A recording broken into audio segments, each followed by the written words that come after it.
You won't tell me it's all right with this child hath out her mind? I got a tree in my back and a hate in my house, and nothing in between but the daughter I'm holding in my arms.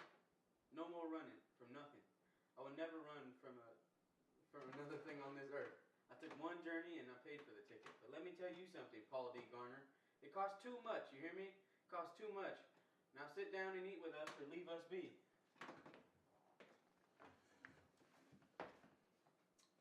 What tree on your back? Huh? What tree on your back? Something growing on your back? I don't see nothing growing on your back.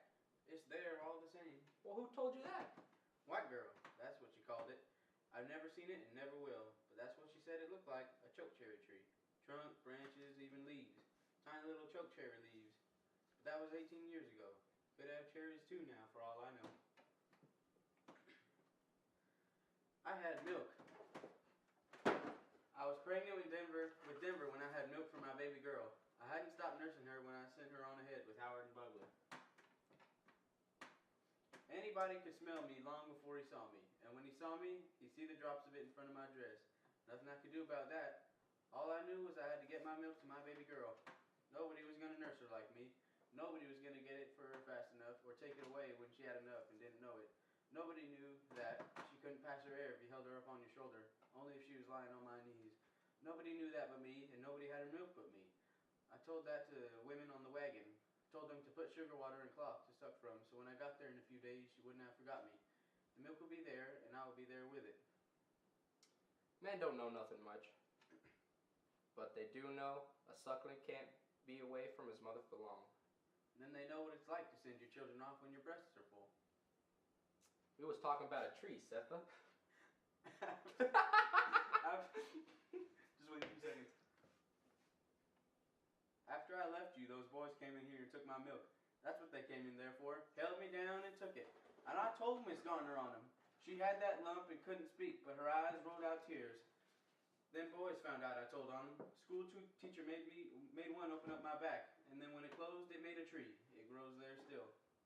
They used cowhide on you? And they took my milk.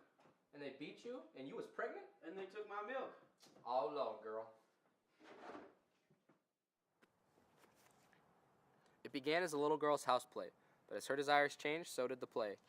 Quiet, private, and completely secret, except for the noisome cologne signal that thrilled the rabbits before it confused them. First a playroom where the silence was softer, then a refuge from her brother's fright. Soon the place became the point.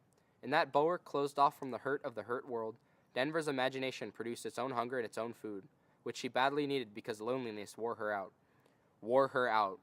Veiled and protected by the live green walls, she felt ripe and clear, and salvation was as easy as a wish. Once when she was in the boxwood, an autumn long before Paul D. moved into the house with her mother, she was made suddenly cold by a combination of wind and perfume on her skin. She dressed herself, bent down to leave, and stood up in the snowfall, a thin and whippy snow like the picture of her mother had painted as she described the circumstances of Denver's birth in a canoe straddled by a white girl for whom she was named.